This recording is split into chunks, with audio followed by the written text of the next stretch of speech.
We just stay looking at you. Yeah, okay.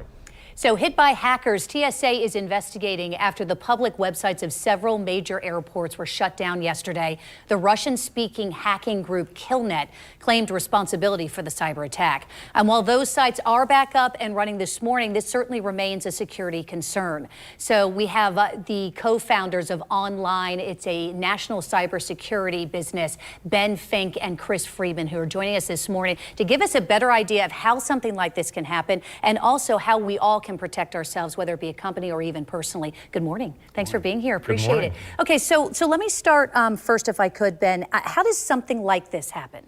So these websites were brought down by something called a denial of service attack. They didn't break into the websites. They just sent a bunch of junk towards them that made it hard for other people to get to them. So there was no access. They never got in. It was just sort of annoying, really. So that said then, Chris, is this something that we need to worry about? Those of us, who fly frequently as an example and get worried about that somebody could essentially bring a plane down? Absolutely. Well, yes. I mean, certainly it could prevent us from boarding planes. It could hypothetically bring a plane down. But these denial of service attacks could affect our energy sector, our water, our good delivery, everything. So it really could adversely affect our lives across the board. There needs to be investment in this to stop this. Yeah, and so that's what I think really leads us to prevention, right? So let's talk first about companies as an example. Yep. If you were a company, whether it be a small company or a large company, what suggestion then do you have to prevent this kind of internal hack? We have been hearing about cases, ransomware as an example, where essentially these services have been held hostage and these companies have to pay millions of dollars to try to get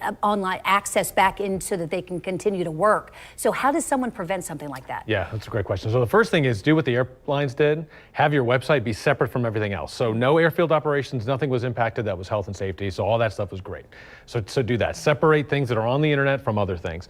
The other thing is that most of these attacks happen from email, in phishing scams and stuff, so you have to really work on that. It's important to take proactive steps on security. A lot of folks kind of leave that to like something that just happens automatically, and it is sadly not automatic. It takes a lot of work. I want to just dig into the online because we remind our viewers about this all the time in terms of emails. Oh yeah. For businesses who are watching and their employees who think, well, I just am a person who has this, this one role in this company.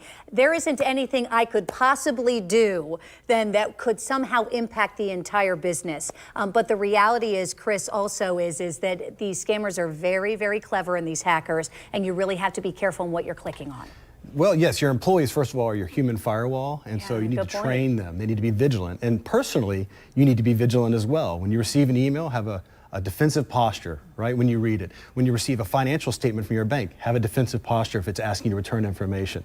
So you just have to be vigilant. Vigilant's the word. Yeah, and at the end of the day, these people are very convincing. They can send an email or a text message that seems very convincing, and the reality is a lot of times you just have to ignore it. That's right. Yeah. Or just don't reply to the email. Don't follow any links in the email. Go directly to your bank or to wherever the place is trying to send you and see if you can find stuff on that. That'll save you a lot of time, actually. So would you explain what OnDefend does? Yeah, so we are a preventative cybersecurity company. So we help companies prepare for and defend against cyber attacks around the world.